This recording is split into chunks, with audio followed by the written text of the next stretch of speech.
If you have worked in a design area, you have probably heard about the importance of empathy in design. It's been a bit of a buzzword actually. Because as designers, innovators, engineers, you have the power to shape the future, to change people's lives. That's quite the responsibility. Because who are these people whose life you're going to change and what do they want? What is good for them? And an often proposed answer to this is that you need empathy. You need to empathize with the future user of your products, understand their perspectives. But what does that exactly mean, being empathetic? There must be a lot of research on that in psychology, neuroscience, philosophy, ethics, and there is a lot of research. And also a lot of disagreement exactly about what that thing called empathy is. In my research on empathy research, I have found no less than 31 different definitions of empathy. And I don't mean slightly different wordings, but actually 31 different phenomena that the term is used to refer to. And interestingly, quite often it refers to something that is not that desirable. People often use it in research to refer to our tendency that we have to feel with some others, but not that much with some other people. People we don't know, people on the other side of the world, people of a different age, different race, different gender. And that tendency is not a desirable trait for a designer or human in general. I wouldn't consider being that a compliment. But in society, we do use it as a compliment. We see it as something good. And we see being not empathetic as something bad. This is specifically tangible in the societal perception of autism. Autistic people are often believed to be less or even not empathetic. And with that, that is seen as a bad thing. There's actually a lot of research that supports this claim. But that's also a good demonstration of the problems in defining what empathy is. In empirical research, empathy is quite often reduced to certain specific expressions or behaviors, based on certain narrow social norms of what empathy would look like, and does not leave a lot of room for diversity in how we experience and express our emotions. And using these same standards and methods to try to measure autistic empathetic experiences kind of creates a circular reasoning when finding that autistic people score lower on these kind of tests. And in the knowledge that we generate on empathy through research, autistic empathetic experiences and the knowledge that comes from that are often excluded. This is a matter of what is called epistemic injustice, an injustice related to knowledge.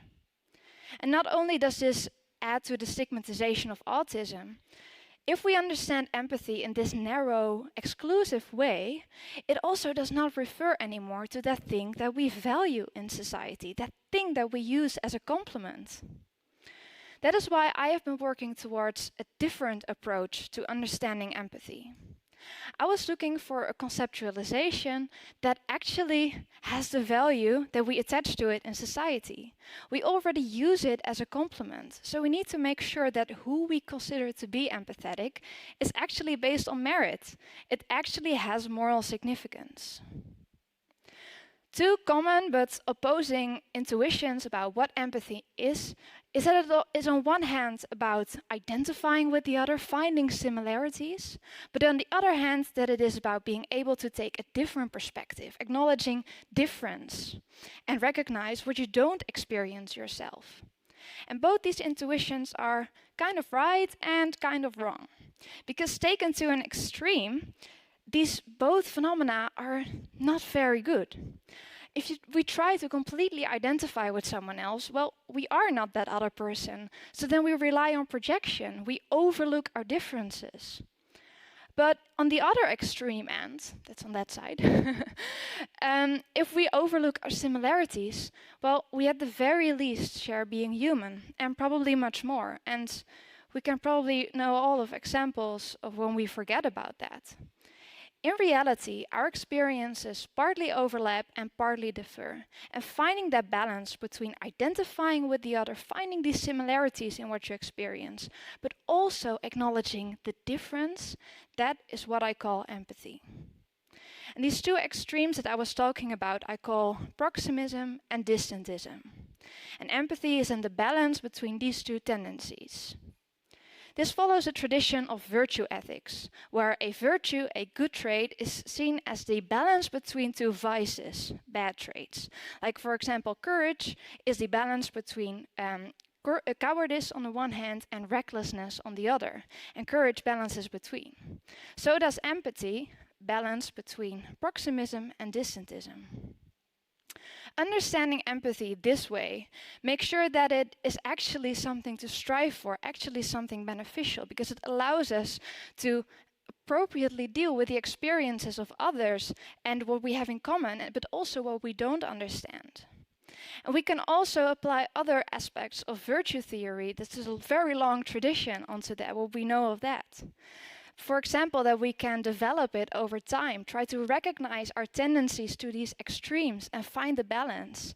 And even though perfection in this balance is not possible, we can try to develop more empathy over time. And this brings me back to where I started. Empathy as an essential virtue for designers, engineers, and innovators. This starts with recognizing a future user of what you are making as another subject whose experiences partly overlap and partly differ from yours. And there's not just one user, there are many of them. So an important part of empathy is humility.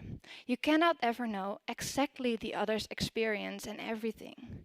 So it's important that we keep asking questions and keep staying open and listening to what other people are expressing, learning from them. And so many methods are being developed about doing interviews, using focus groups, all these participatory design methods, co-design methods. But using these methods alone does not magically make a process empathetic, but they can provide the opportunity to empathize with others in trying to find that balance between the similarities and the differences. Find that balance between identifying with other humans, but also recognizing what you don't experience yourself. And we can practice this skill over time. What adds a specifically interesting other dimension is if the thing that is being designed is a communication technology. Because users are going to use this kind of technology to connect with other users. And the technology can make this interaction more empathetic or not. So as a designer, you need to empathize with the user who is using the technology to empathize with another user. Like meta-empathy. And for this, it is important to understand how a technology can impact empathy in the first place, for good and better. I've developed a framework differentiating 7 different ways in which communication technologies can mediate empathy and work along or against it. Like I introduced earlier, empathy starts with the intention to approach another human, or non-human, as an experiencing subject whose experiences partly overlap and partly differ from yours. And communication technologies can make this status of the other as an experiencing subject more obvious or less. Consider, for example, how easily people leave hate comments online, forgetting for a moment that behind that abstract online profile, there's a human being who you might have a lot in common with. For example, feeling hurt by hate comments. But even with the best intention to empathize, empathy is difficult. And you need a space to develop it, make mistakes, recognize them, learn from them and grow. And a safe and constructive learning environment to do so is essential. I can give various examples of how specifically social media does not contribute to this, but instead I'm going to give a positive example. On the subreddit, Am I the Asshole? Sorry for my language. People can post stories, experiences, and ask whether they were in the wrong or not. And other people can, it's all anonymously, can give their perspectives on whether they were in the wrong or not. And most of the time, this is quite a constructive environment where people can learn from each other's mistakes and grow, see different perspectives. And a space like this would not be possible in this way without the technology. Technologies can also change what empathy looks like in practice, which practical skills you need to bring that intention to empathize into practice. For example, when communicating with each other face to face, skills like reading facial expressions or understanding intonation is very important. But when you're chatting with each other online, suddenly other skills like text interpretation or adequately using emoticons are far more important. And with these changes in the skills that you need, social norms around what empathy looks like in practice can change. Considering what I said earlier about how currently narrow social norms on what empathy looks like exclude autistic empathic experiences, these changes in norms, for example around the importance of reading facial expressions, can relieve inequalities, but also introduce new ones in other areas, for example, how proficiently you are with things like emoticons. Keeping in mind existing social inequalities, these challenges and opportunities that technologies bring about to empathize can be evenly or unevenly distributed. And by actively uplifting and empowering currently marginalized communities with potentials to empathize but also be empathized with, technologies can actually build towards a more fair and empathetic society. And the last pillar of what is needed to be kept in mind when designing communication technology for empathy is our tendency to not be empathetic and how that can be amplified in a socio-technical network. Like I said before, we tend to feel more with people who are more like us, people who we identify with. And within that community, we tend to rely a lot on projection. And people outside that community, we tend to overestimate difference. And the balance is the goal, but we are just human. And even with our best intentions to truly empathize, technologies can make this harder or less and work along or against us. We can use the knowledge that we have on how humans tend to not be empathetic to create technologies that actually support us to be truly empathetic and help us along with it. So these are 7 different ways in which communication technologies can mediate empathy, so to say. And actively reflecting on these phenomena when designing a technology in a brainstorm or creative process can help embed empathy as a core value in technological design.